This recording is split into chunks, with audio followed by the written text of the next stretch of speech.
Selamat pagi para netizen dimanapun kita berada. Salam inspirasi bagi kita semua ya.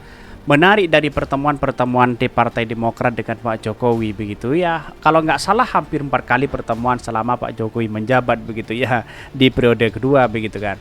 Tetapi ini menarik bahwa Demokrat ungkap 3 pertemuan ya malam ya, pertemuan malam dengan Jokowi inisiatif dari istana. Ada apa begitu kan?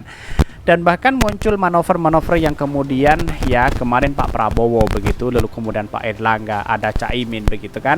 Apakah ini suruhan istana atau apa, wallahu a'lam. Tapi melihat realitas perkembangan politik hari ini begitu kan sudah terbaca begitu kemana arahnya mereka begitu ya.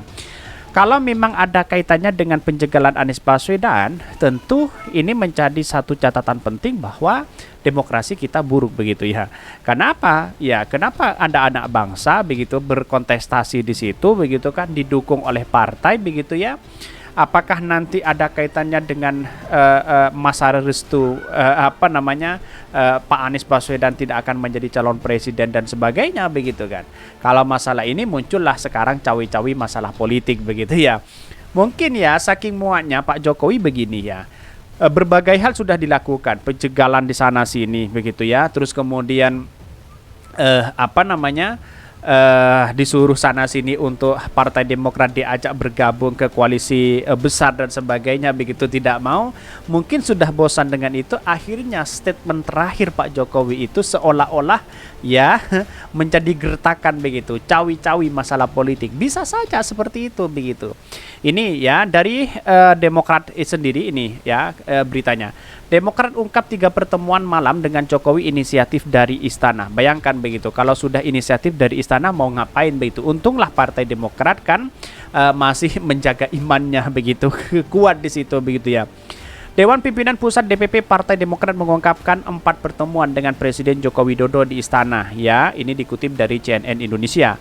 Dari 4 pertemuan itu ada 3 yang disebut Demokrat terjadi ya pada malam hari atas inisiatif istana begitu kan. Artinya bukan inisiatif Partai Demokrat sendiri begitu. Atas inisiatif dari istana begitu. Ada apa begitu kan? Ya mungkin dengan adanya seperti ini tawar-menawar bisa saja seperti itu begitu kan.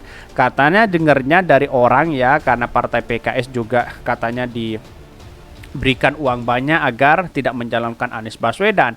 Terus Partai Demokrat ditawari menteri dan sebagainya, katanya begitu ya. Tetapi itu spekulasi begitu kan ya. Tetapi ini sangat menarik apa yang disampaikan oleh Partai Demokrat begitu ya. Bahkan Sekretaris Jenderal Sekjen Partai Demokrat Teuku Rifki Harsa mengaku selama hampir 10 tahun kepemimpinan Jokowi hanya 2 elit partai yang pernah bertemu presiden, masing-masing Ketua Majelis Tinggi Susilo Bambang Yudhoyono SBY dan Ketua Umum Agus Harimurti Yudhoyono. Bahkan oleh keduanya, pertemuan dengan Presiden Jokowi total dilakukan sebanyak 4 kali dalam kurun waktu 3 tahun terakhir, oleh SBY sebanyak 3 kali dan AHY sekali. Artinya apa? Artinya pertemuan seperti ini mungkin ya sudah ada godaan-godaan dari istana atau apa begitu kan. Kalau memang ini imannya terpengaruh begitu ya, Partai Demokrat lalu kemudian berlabuh begitu tidak mendukung Anies Baswedan. Wah, Anies Baswedan sudah gagal menjadi calon presiden begitu ya. Ya, pada hakikatnya kita harus tawar-menawar dengan yang lain begitu. Kalaupun itu terjadi begitu kan. Ini kan realistis banget begitu ya. Dalam politik kita harus berhati-hati begitu ya. Bahkan ini disebutkan ya, 4 kali pertemuan antara Presiden Joko Widodo dengan tokoh Partai Demokrat ya. Namun Rifki menegaskan pertemuan itu tak sama lainnya pertemuan antara Presiden dengan partai-partai koalisi. Dia mengaku telah meminta keterangan langsung kepada SBY dan AHY soal pengakuan ya Presiden, sebab 2 orang itu menurutnya paling mungkin hadir pertemuan Presiden untuk mewakili partai. Bahkan berdasarkan pengakuan keduanya, dari total 4 dari pertemuan, 3 pertemuan yang digelar malam hari. Namun kata Rifki, waktu pertemuan dilakukan atas permintaan istana, bukan dari Partai Demokrat. Ada apa begitu ya?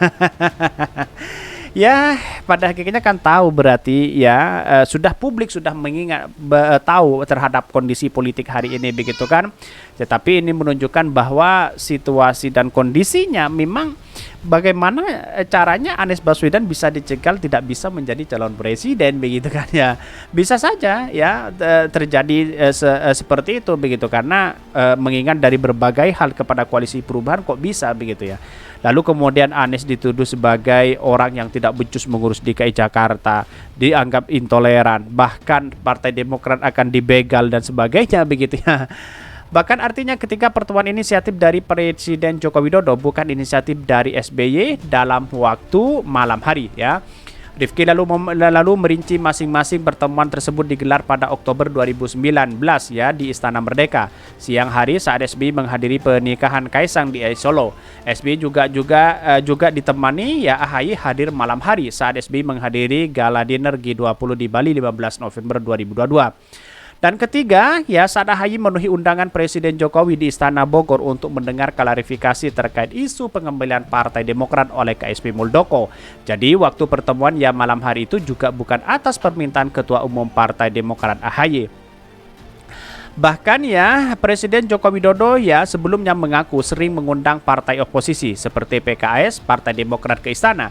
Menurut Jokowi tak ada partai yang tak pernah diundang ke istana, akan tetapi tak semua diketahui publik gitu kan. Ya setidaknya kan transparan di situ begitu ya. Bagaimana caranya bahwa seorang kepala presiden yang hari ini yang kabarnya cawi-cawi sana sini begitu kan seharusnya netral begitu ya. Ya, untuk merangkul ini semua sebenarnya baik begitu kan. Tetapi kan melihat dari kepentingan-kepentingan semua partai itu kan tidak sama begitu kan. Ya, partai PDIP menginginkan ya presidennya tetap dari PDIP begitu kan. Sedangkan yang lain berkompetisi seperti itu begitu. Ya, jadi artinya apa? Artinya anak bangsa inilah yang kemudian seorang presiden harus merawat itu, netral kepada semuanya begitu kan. Agar tetap dihormati begitu. Bagaimana kalau seumpama Anies Baswedan menang, apakah Pak Jokowi selama ini akan bisa melakukan peran penting kepada Pak Jokowi pada Anies Baswedan? Apakah seperti itu begitu kan? Ya setiap pemimpin kan punya strategi masing-masing di situ begitu. Jadi artinya apa? Artinya selama ini wallahu alam ya kita pasrahkan kepada pemimpin itu aja begitu kan. Jangan cawi-cawi masalah soal ini begitu. Presiden Joko Widodo sebelumnya mengaku sering mengundang partai oposisi seperti PKS, Demokrat ke istana. Ya, menurut Jokowi, tak ada partai yang tak pernah diundang ke istana, akan tetapi tak semua diketahui publik. Demokrat sering ke istana, PKS juga ke istana, tetapi maunya malam ya. Jokowi saat menjamu sejumlah pemimpin redaksi media massa nasional di Istora Kepresidenan Jakarta ya. Artinya kan sudah tahu begitu bagaimana politik presiden hari ini. Ini sangat menarik begitu kan ya. Berbagai hal dilakukan ya, tetapi pada hari ini ya Partai Demokrat gagal melakukan ya satu manuver kepada partai yang lain. Artinya tetap kepada Anies Baswedan begitu ya. Walaupun yang lain bermanuver kepada Demokrat ya tetap Pak Demokrat tidak tergoda seperti itu begitu ya. Ini sangat menarik untuk kita amati betul begitu kan. Dalam pertemuan itu apa yang dibahas? Ya tentunya kalau dalam bicara politik begitu biasanya yang dibahas itu adalah masalah kebangsaan, masalah bangsa kita, masalah Indonesia ke depan begitu kan. Tapi itulah alasan-alasan yang krusial yang sering dipakai oleh pemimpin begitu, calon pemimpin kepada siapapun pasti membicarakan tentang bangsa. Padahal di satu sisi akan membicarakan sesuatu yang memang urgent sekali di situ ya. Kita sudah tahu, publik sudah tahu begitu. Pertemuan dengan siapapun ya publik sudah tahu begitu kan ya. Ya seperti apa misalnya? Ya pada hakikatnya masyarakat harus cerdas bagaimana memilih ya dan memilah ya dalam pertemuan-pertemuan itu begitu kan. Ya pasti yang sering dibahas itu masalah kebangsaan dan sana sini begitu kan. Tetapi wallahu a'lam pasti ini rahasia sebagai seorang partai begitu ya. Tetapi masyarakat sudah jelas mana keperpihakan itu semua. Kira-kira seperti itu begitu. Mungkin itu yang kami sampaikan. Tonton terus channel Khodari Podcast Rakyat ini karena ada berita-berita menarik dan viral setiap harinya. Salam para netizen, salam inspirasi bagi kita semua. Jangan lupa di subscribe channel YouTube Khodari Podcast Rakyat ini.